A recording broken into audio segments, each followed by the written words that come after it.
5 things that must change in your training after 40 or you're gonna plateau hard. Ramona, the Hot Mom Coach, and I have helped hundreds of women get lean, get toned, and strong without restrictive diets and hours of cardio. If you're in your late 30s, anywhere past 40, whether you know that you're in perimenopause or not, things are changing really fast. And if you keep training like the way that you did in your 20s, then you're not just stalling your results, you're setting yourself up for fat gain, for weak bones, for muscle loss, and way more stress on your body. But the good news is that once your training evolves with your hormones, then you can build muscle, you can get lean, and you can freaking feel like your best damn self again.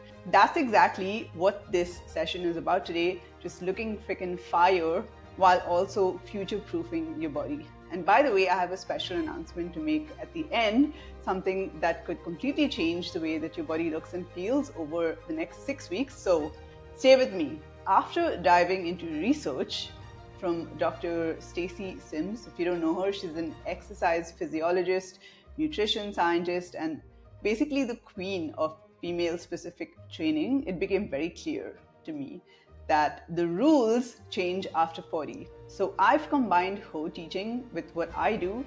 At 44, I've built like the most muscle ever. I have a tighter waist and stronger glutes. It's not because I train harder, I just train smarter. So when I was listening to her talk like on her podcasts, I'm already doing a lot of things that she prescribes, but I do some things differently, and I'm going to take you through all of that. So it's going to be super interesting. The first thing you need to change, you need to stop fasting. And here's why. When you wake up, your cortisol, which is your stress hormone, it spikes after 30 minutes. So if you go and have your coffee with no food, that stress response just gets amplified.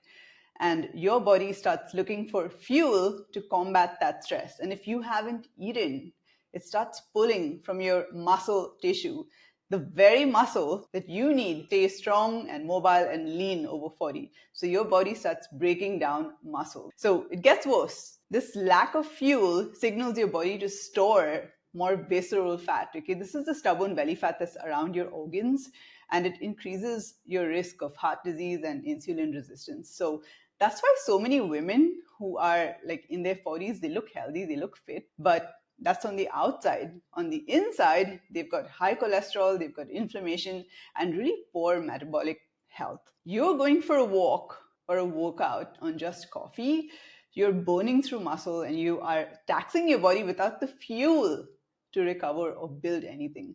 So some of you are going to say, well, my husband's thriving on intermittent fasting. You are not a man. Our bodies are just not built the same. And in perimenopause, fasting raises cortisol. So it drops muscle, it worsens fat gain. Even more reason to drop the freaking fasting. Instead, what you want to do, you don't need a big meal. You just need like 15 grams of protein before your workout. That's it. It doesn't have to be a freaking buffet, but you do need fuel. So you can hit your workouts harder with more intensity and also keep that precious muscle intact. The second thing that needs to change after 40, or I would say perimenopause, is you need to ditch orange theory. And by that, I mean boot camp, fitness classes, they are just not cutting it anymore. So orange theory, F45, spin class, I think there's something called Soul Cycle. Anything that leaves you drenched, wiped out, but not stronger is basically keeping you stuck. Because those are moderate intensity. They spike your cortisol without building any muscle. They focus on calories burned and how high your heart rate is, but that doesn't do anything for your body composition. Body composition is basically like how much muscle versus fat you have, okay? So what works over 40 is heavy lifting, intense resistance training. That's how you stimulate muscle growth. You shape your body and you fire up your metabolism. And Dr. Sims, she recommends lifting in the 6 to 8 rep range. I personally like the 8 to 15 rep range. That's to build strength and also to sculpt my body, to sculpt those curves. And that's what gives me this hourglass shape. That's what drops my belly fat and builds confidence. The stronger you get, the more lean muscle you're going to build. Okay, and muscle is not just about looks. A lot of People just think, oh, I don't want to get muscle because like I don't want to look like a bodybuilder. But it is not that. As you get older, it helps with insulin sensitivity, mental clarity, stress reduction, bone health, and just long-term protection from diseases like freaking Alzheimer's. So if you're still lifting light weights for 20 plus reps, this freaking 2 pound dumbbells, it's time to level up, okay? It's time to stop those classes as well, those fitness classes. They're doing nothing for you. Put down the baby dumbbells, okay? Train for strength. Your future body is going to thank you. Number 3, you need to switch your cardio. Now, this is going to probably piss some people off, but let's talk cardio. Jogging, cycling, long cardio sessions, they are not helping your body composition over 40. They're not building muscle and they are not protecting your bones. Did you know that during menopause, like when you start with menopause, you can lose up to 1/3 of your bone mass in the first like 5 to 7 years? That is freaking insane. If you're not doing any activity, you're not loading your bones. This is serious. What should you do? According to Dr. Sims, you need to do something called true high intensity training, which is like intervals. So that means max effort all out for like up to 30 seconds, and then you recover for 2 to 3 minutes. And you repeat that 1 to 5 times, and you should feel freaking gassed out, like you just go all out. So this is how you stimulate growth hormone, build cardiovascular resistance, and you burn fat effectively without trashing your body. And Dr. Sims is very clear. Women in perimenopause, they need that intensity that spikes hormones the right way. You don't need death by cardio. You just need a few short, powerful bursts. I personally do about 3 to 4 rounds of like elliptical or the assault bike, but you can sprint, row, or cycle, anything that works for you, max out.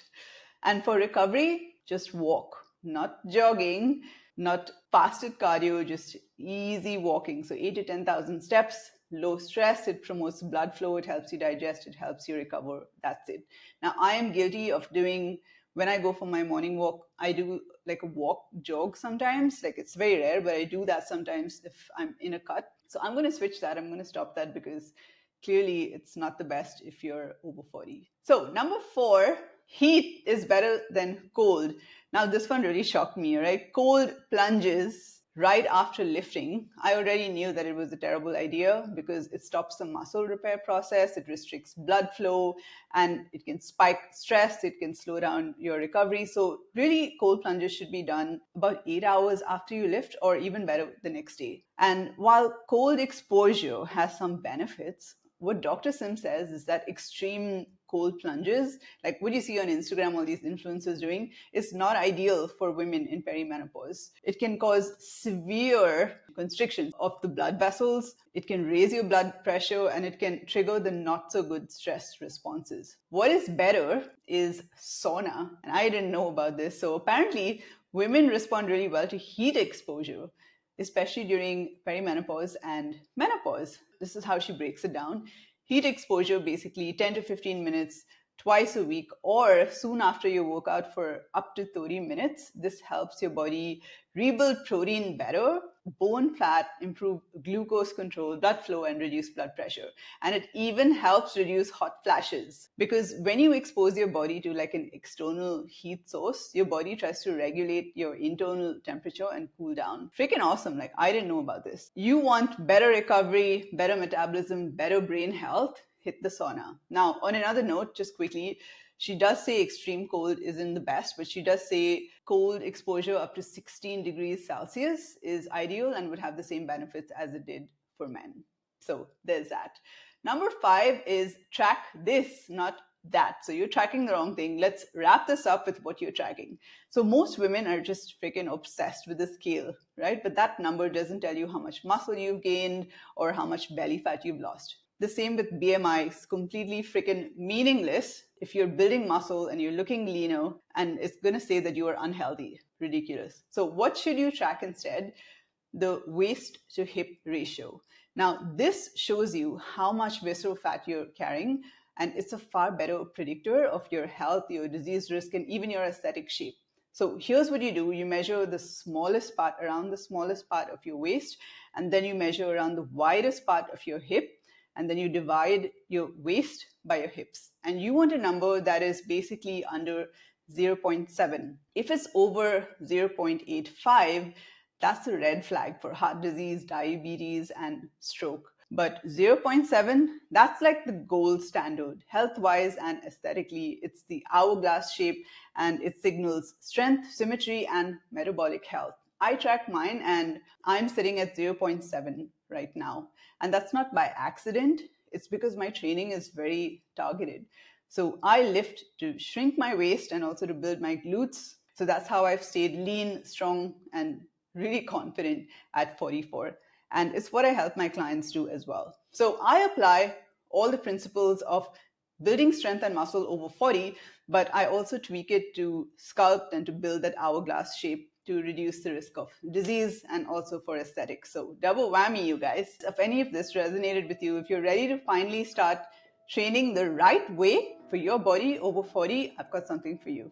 Or if you're in perimenopause. So I'm running a 6-week challenge that starts on 7th July, and it is built specifically for women in their late 30s and 40s who are ready to drop that dangerous belly fat, build muscle, fix their metabolism, train with intent and purpose, and to feel confident both in and out of clothes. So you're going to get one-on-one coaching, structured training, a nutrition plan that works with your hormones, not against them, and everything that you need to look and feel your best. So here's what we're going to cover: exactly what to eat first thing in the morning.